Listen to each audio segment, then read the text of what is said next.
Assalamualaikum warahmatullahi wabarakatuh. Perkenalkan, nama saya Farid Yusuf Tias Wicaksono dari Fakultas Psikologi dan Ilmu Sosial Budaya, jurusan Psikologi. Assalamualaikum warahmatullahi wabarakatuh. Perkenalkan, nama saya Fadil Leviandes dari Fakultas Teknologi Industri, jurusan Teknik Mesin. Perkenalkan, nama saya Kak Sandra Wijaya dari Fakultas Hukum, jurusan Ilmu Hukum. Kami dari KKN Unit 220, Angkatan 61, tahun 2020. Halo adik-adik, kali ini kakak ingin membahas bercocok tanam sayuran mungil sebagai kegiatan positif di masa pandemi. Langsung saja yuk kita tonton. Pandemi COVID-19 yang kini melanda di seluruh dunia mempengaruhi pada kegiatan di berbagai bidang pada masyarakat. Saat ini kita diharuskan beradaptasi dengan saling menjaga jarak agar dapat terhindar dari resiko penularan virus ini yang sangat tinggi.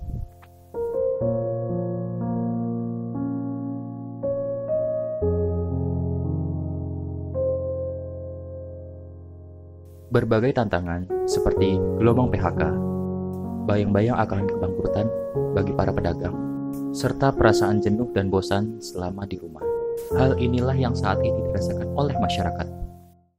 Dengan demikian, kita butuh untuk melakukan aktivitas yang positif selama di rumah. Nah, kegiatan positif yang akan kakak bahas adalah bercocok tanam atau bisa dibilang dengan berkebun. Berkat adanya kemajuan teknologi yang kita rasakan selama ini, berkebun menjadi sesuatu hal yang lebih mudah dan tidak merepotkan. Nah, tanaman yang akan kita bahas adalah sayuran mungil. Mungkin istilah ini masih asing di telinga kita. Apa itu sayuran mungil? Sesuai namanya, sayuran mungil memang berukuran sangat mungil, lebih mungil daripada sayuran bayi, dan lebih mungil lagi dari sayuran dewasa. Sayuran mungil ini dipanen pada usia 10 hingga 14 hari. Sayuran mungil memiliki nama dalam bahasa Inggris yaitu microgreens. Sayuran mungil dapat tumbuh di berbagai media tanam, seperti tanah, sekam bakar, rock wool, kokopit, serta kapas. Berbagai penelitian telah menyebutkan bahwa sayuran mungil ini memiliki nutrisi yang jauh lebih tinggi daripada sayuran dewasanya. Bahkan, kandungan nutrisi dalam sayuran mungil ini dapat 5 kali lebih besar ketimbang sayuran dewasanya. Sekarang, benih apa saja yang dapat ditanam untuk menghasilkan sayuran mungil ini? Sayuran mungil dapat ditanam menggunakan berbagai macam benih, seperti bayam, kacang hijau, jagung, rumput gandum, kangkung, chia, dan sayuran lainnya. Sayuran mungil dapat ditanam di berbagai macam wadah tanaman, seperti pot, nampan, styrofoam, tempat bekal makanan, ataupun mika bungkus makanan. Menanam sayuran mungil tidak perlu membutuhkan lahan yang luas. Bahkan, dapat ditanam di dalam ruangan. Penanaman di dalam ruangan membutuhkan cahaya, baik dari sinar matahari, atau bisa juga sebagai alternatifnya, dapat menggunakan sinar lampu. Nah, habis ini, kakak ingin menjelaskan bagaimana cara menanam sayuran mungil ini. Penasaran kan? Yuk, kita simak. Oke, selanjutnya masuk ke alat dan bahan pembuatannya. Di sini saya menanam bibit pisot. Pertama ada bibit yang akan ditanam. Kedua ada tanah tambah sekam padi. Yang ketiga ada wadah untuk menanam tanamannya itu sendiri. Kedua ada alas untuk wadah pertama. Selanjutnya ada botol spray untuk menyiram tanamannya. Selanjutnya botol berukuran 1 liter. Selanjutnya ada nutrisi untuk tanamannya sendiri. Selanjutnya tutorial bercocok tanam. Ada masukkan tanah ke dalam wadah yang pertama tadi. Selanjutnya masukkan nutrisi tanaman ke dalam air 1 liter. agar pertumbuhannya cepat.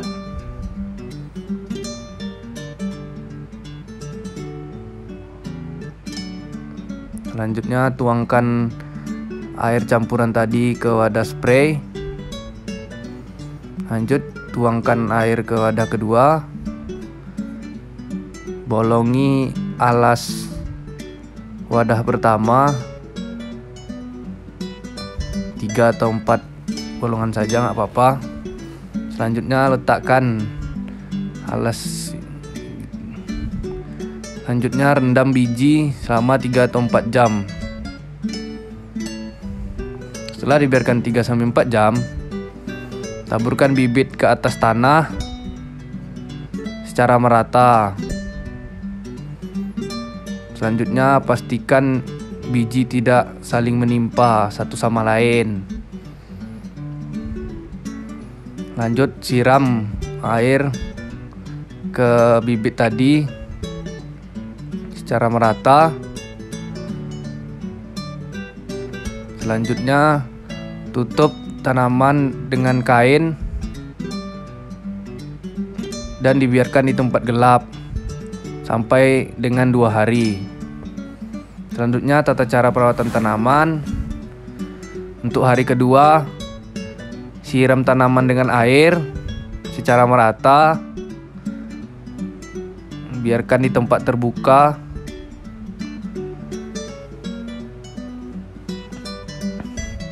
Selanjutnya untuk hari ketiga, siram tanaman dengan air campuran nutrisi tadi secara merata. Pastikan tanahnya basah.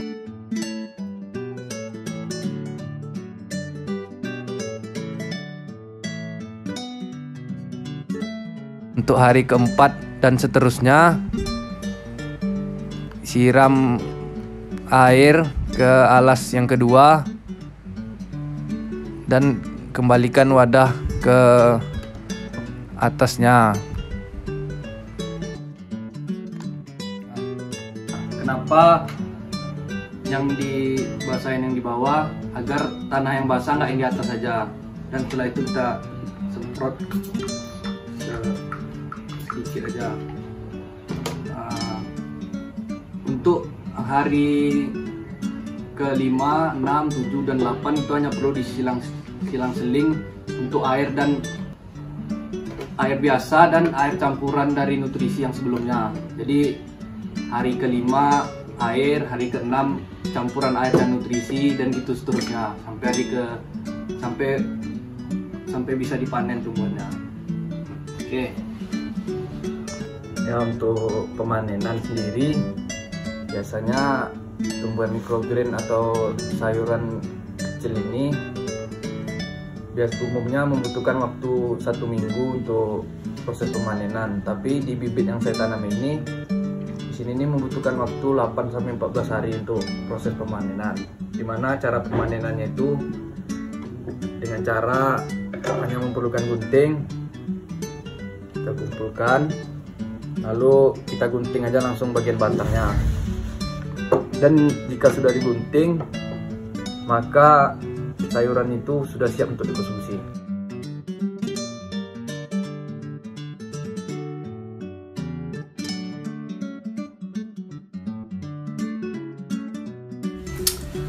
Halo adik-adik, jadi di video kali ini kakak bakal jelasin bagaimana cara mengelola rumput gandum itu menjadi jus. Nah, jadi kita harus siapin dulu bahan-bahannya, yaitu rumput gandum yang udah dipanen sama nanas. Nah, pastikan rumput gandum tadi yang udah dipanen itu kalian cuci ya, bersih-bersih, biar higienis.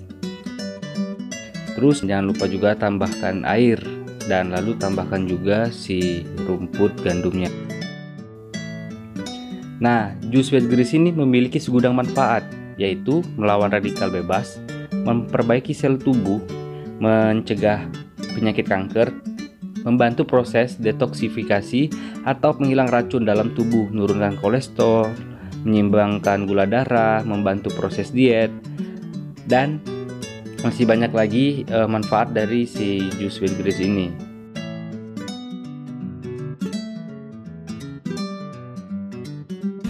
Nah, ketika sudah diolah menjadi jus dan kita masukkan ke packaging seperti ini, dan ini kita bisa juga langsung dijual. Baik, dan cara pemasaran dari microgreen ini yaitu sangat gampang. Kita bisa menyetor atau menitipkan di suatu warung yang jual sayur mayur, dan bahkan kita jual secara online. Nah, jadi ketika sudah seperti ini, kita bisa langsung menyetorkannya ke mitra atau ke toko sayuran. Bahkan kita bisa menjual ini secara online dengan menggunakan sistem pre-order. Kenapa pre-order?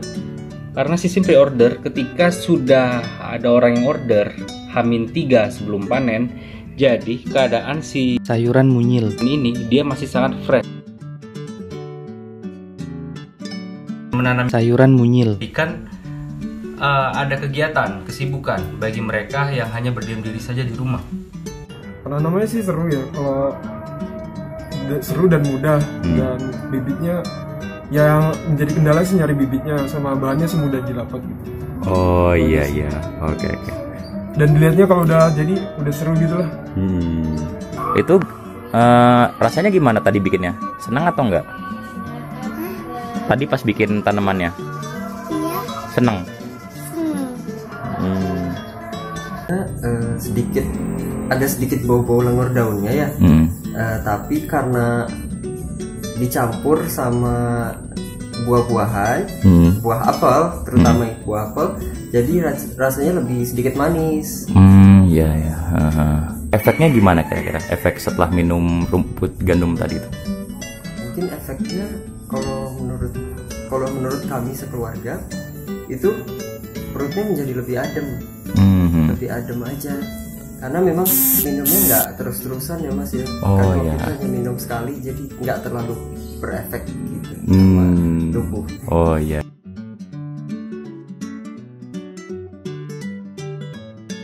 Berdasarkan respon positif masyarakat terhadap penanaman dan pengolahan sayuran mungil, maka dapat disimpulkan bahwa kegiatan ini sangat bermanfaat untuk dilakukan selama masa pandemi guna mengisi waktu luang agar kita dapat lebih produktif dalam melakukan aktivitas lainnya.